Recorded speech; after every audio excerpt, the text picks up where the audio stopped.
Class में आप ये बताइए, कोरोना काल में आपने क्या एक्सपीरियंस लिया अभी तक? हम कोरोना काल में मैम बच्चों का सत्संग बहुत हो गए।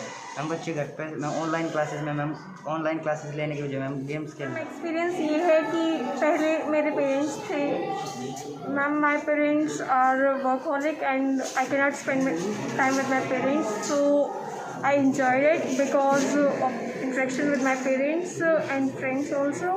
We use N95 mask. We follow all SOP guidelines in our school and we sit separately in our class. हुआ है हमारा, क्योंकि आधी चीज़ें कभी कभार हमें समझ नहीं आती थी टीचर से, कभी कभार कनेक्शन एरर्स होते थे, तो बहुत सारी चीज़ें थी जिसकी वजह से हमें आधी चीज़ें समझ भी नहीं आई और हमारा बहुत ज़्यादा लॉस हुआ इसकी वजह से। तीसरी लहर की आशंका को लेकर स्कूल परिसर का हमने भ्रमण किया, जहां पर बड़े बड़े जो परिसर में ग्राउंड दिखाए गए थे वो पूरी तरह से मेंटेन थे। इसके साथ ही जो सबसे खास बात थी वो थी डिसिप्लिन की, जो हर क्लास के अंदर पिन ड्रॉप साइलेंस नज़र आया।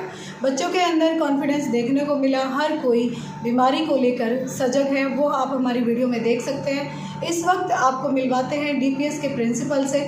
नमस्कार सर। नमस्ते सर, अपना परिचय दीजिए। मैं doctor P K Bhati, principal DPS school Rohtak. Sir, जो कोरोना काल में गए, आपका उसको लेकर क्या एक्सपीरियंस रहा? पेरेंट्स से आपकी किस तरह की मीटिंग रही, किस तरह का इंटरेक्शन रहा, ऑनलाइन क्लासेस प्रोवाइड करने में किस तरह की प्रॉब्लम्स आपने फेस की? सबसे पहले मैं आपका धन्यवाद करूंगा कि आपने हमारे स्कूल को विजिट किया, बच्चों से आप मिले, बच्चों को भी अच्छा लगा, उनको भी कुछ एक्सपोजर मिला बात करने का आपसे। जहाँ तक बात है पेरेंट्स का, उनका इंटरेक्शन का, तो हम लगातार पेरेंट्स के साथ अपना संपर्क बनाए हुए थे। हमने गवर्नमेंट का SOPs को फॉलो करते हुए हमने बच्चों को ऑनलाइन भी शिक्षा दिया है और अभी ऑफलाइन स्कूल भी हमारा चला हुआ है।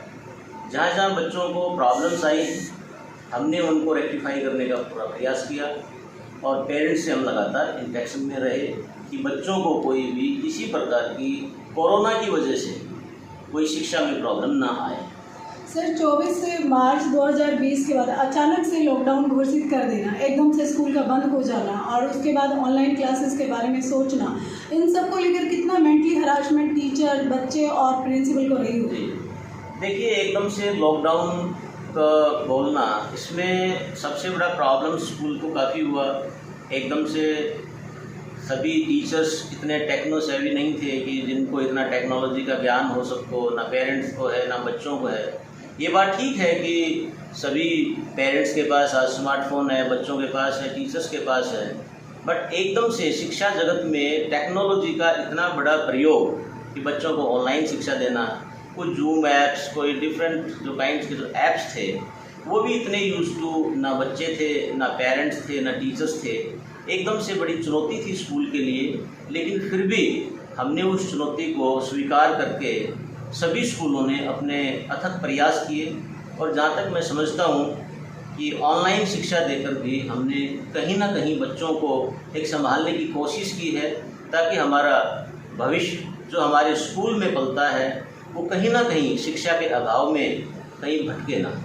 सर, पेरेंट्स का ये मानना है कि लॉकडाउन में मोबाइल फ़ोन, लैपटॉप यूज़ करना एकदम से उनकी जेब पे भी भारी पड़ा है। दूसरा उनका मानना है कि बच्चे बिगड़ गए हैं।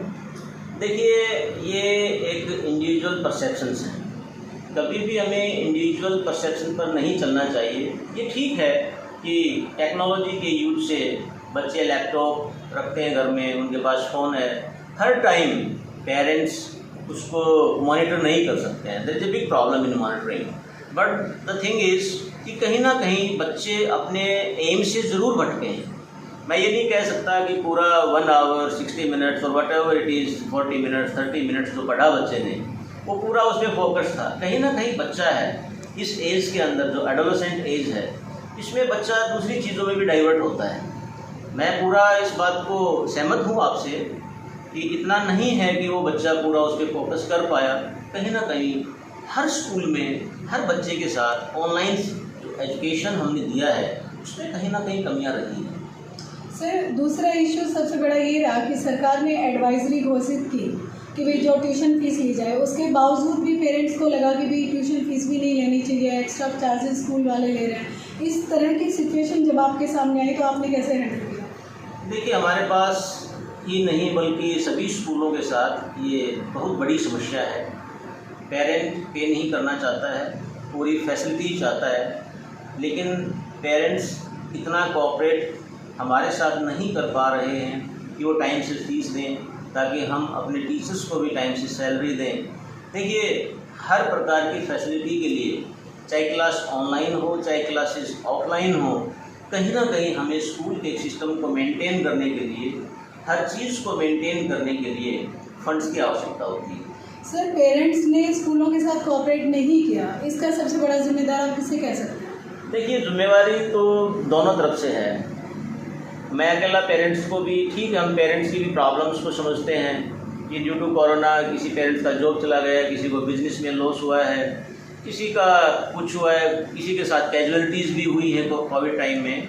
बट सबसे बड़ी चीज़ ये है कि अब लॉकडाउन खुल चुका है, पेरेंट्स जॉब पर जा चुके हैं, इनकम स्टार्ट हो गई है, तो एटलीस्ट अब पेरेंट्स ने हमारे साथ पूरा कोऑपरेट करना चाहिए कि वो फीस टाइम से दें, हम बच्चों को टाइम से अच्छी शिक्षा दें, अच्छे उनके लिए और कुछ को करिकुलर एक्टिविटी स्टार्ट करें। अभी आपने देखा होगा हमारे जितने भी स्पोर्ट्स फील्ड्स हैं, क्लासेस का आपने राउंड लिया है, हर चीज़ हमने गवर्नमेंट के एज पर SOPs हमने मेंटेन किया है।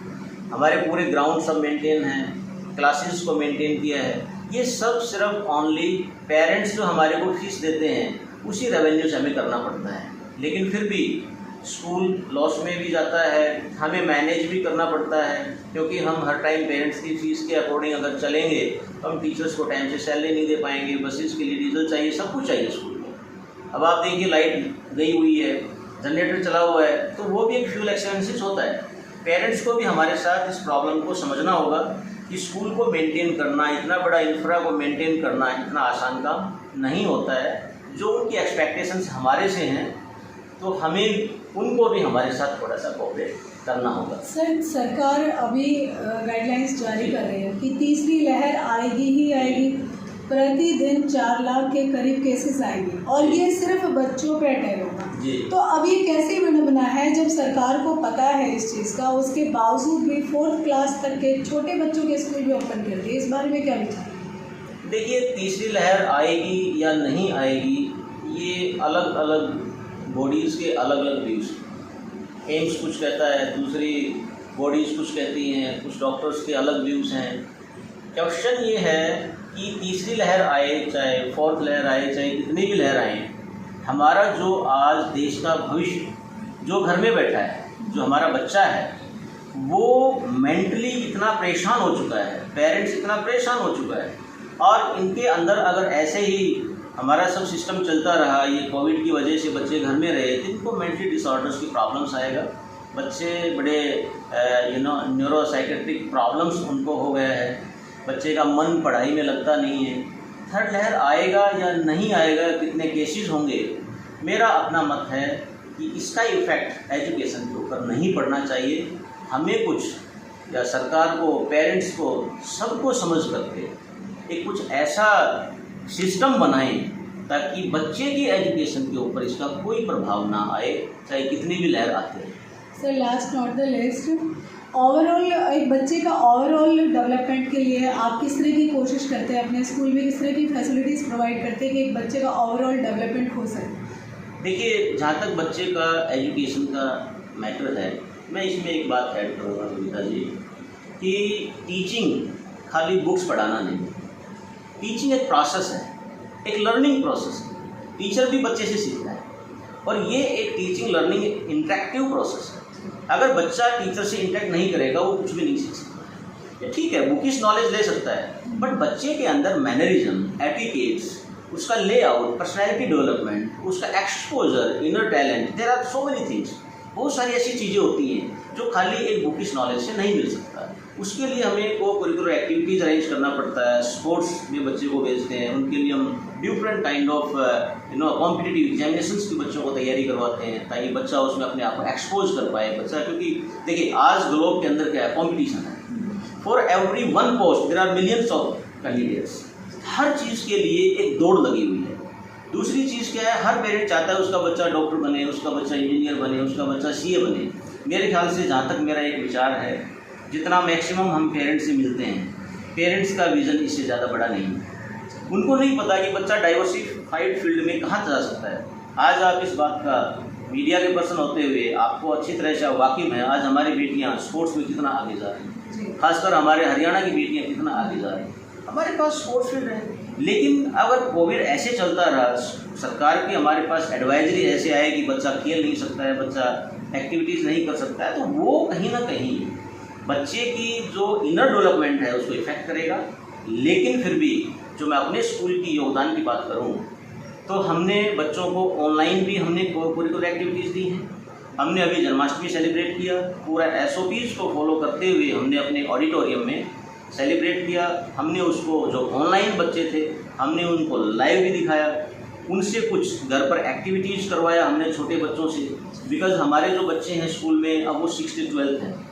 अभी गवर्नमेंट ने एडवाइजरी नोट दिया हमें कि आप 4th to 5th भी आप बुला सकते हैं, उनको भी हमने स्टार्ट किया है अभी। तो सबका एक सिस्टम में हम ये चाहते हैं कि बच्चा जब हमारे स्कूल में आएगा या किसी भी स्कूल में बच्चा जब पहुँचेगा तो उसको एक एक्सपोजर दूसरा मिलेगा। लेकिन सबसे बड़ी जो आज हम प्रॉब्लम फेस कर रहे हैं कि बच्चा इतने लंबे समय तक जो घर में रहा है वो कहीं ना कहीं उसको इस टेक्नोलॉजी ने उसका माइंड डाइवर्ट किया है। बच्चे गेम्स के यूज टू हो गए हैं, उनका मन पढ़ाई में नहीं लगता है। बड़ी मुश्किल से उनको हमने एक सिस्टमेटिक वे से और उनकी काउंसलिंग करके, मैंने खुद काउंसलिंग सेशंस लिए हैं बच्चों के अपने ऑडिटोरियम में। मैं 6 to 7 काउंसलिंग सेशंस ले चुका हूँ बच्चों को अलग अलग फील्ड में उनको समझाने के लिए कि बेटा क्या करना है, how to come out from this impact of this Covid, कि हम कोविड के इम्पैक्ट से बाहर कैसे आएँ। क्योंकि कुछ भी नहीं पता फ्यूचर का। मे बी गवर्नमेंट कह रहा है कि भाई फिर से लॉकडाउन होगा, या डिफरेंट बॉडीज़ कह रहे हैं फिर से लॉकडाउन होगा। भाई लॉकडाउन होगा, इट्स ओके, आप लॉकडाउन लगाइए, बट बच्चों के लिए थोड़ा सा हमें सोचना होगा। क्योंकि हमारा बच्चा या पूरे देश का बच्चा या पूरे इस वर्ल्ड का बच्चा जो आगे इस देश के धरोहर हैं, जो नींव हैं, अगर ये इसी तरह से घर में छुपे रहेंगे कोरोना की वजह से, तो कहीं ना कहीं हमारी शिक्षा के अंदर एक डाउनफॉल आएगा। बच्चे का जो मेंटल एबिलिटी है वो कम हो जाएगा। क्यों? क्योंकि उसको अपने आप को एक्सपोज करने का वक्त मिला नहीं। तो हमें बच्चों को एक टाइम देना होगा। मैं आपके माध्यम से, आपके चैनल के माध्यम से, मैं पेरेंट्स से भी रिक्वेस्ट करूंगा हाथ जोड़ करके कि वो अपने बच्चे को पूरा टाइम दें, अपने बच्चे के विज़न को समझें, अपने बच्चे की प्रॉब्लम्स को समझें। वो सिर्फ एक कोविड को बहाना ना लेकर के अपने बच्चे को कुंठित ना बनाएं, अपने बच्चे को थोड़ा सा बाहर निकालें। क्योंकि हम सब समाज के प्राणी हैं। कहीं ना कहीं हम जॉब से, बिजनेस से, काम से, बस में भी बैठते हैं, अपनी गाड़ी से भी जाते हैं, हम इंटरेक्ट करते हैं लोगों से। कोविड वायरस तो हम भी तो एजेंट हो सकते हैं। खाली बच्चा एक स्कूल तो कोविड का एक स्टेशन नहीं है ना। हम भी तो अब घर में जाएंगे शाम को, तो उससे भी तो कोविड जा सकता है। तो कोविड ठीक है, हम ये नहीं कहते कि महामारी नहीं है, बीमारी नहीं है, ये है। हमें इससे बचाव भी करना है। हमें बच्चे को समझाना है कि इससे हम कैसे बचें। स्कूल को भी प्रयास करने हैं कि हमें अपने बच्चे को बचाकर कैसे रखना है। हम प्रयास करें, सकारात्मक प्रयास करें। और मुझे उम्मीद है कि अगर हम सकारात्मक प्रयास करेंगे तो फिर चाहे वो 3rd लहर आए, 4th आए, 5th आए, महामारी आए और भी इससे बड़ी महामारी आए, अब मुझे लगता है कि हम सबसे फाइट करके इस देश की धरोहर, जो हमारे नन्हे मुन्ने जो फूल हैं, ये हम इनको अच्छे से एक तालीम दे करके इनका जो है हम खिला सकते हैं। सर, हमारे चैनल के साथ अपना कीमती वक्त शेयर करने के लिए बहुत बहुत धन्यवाद।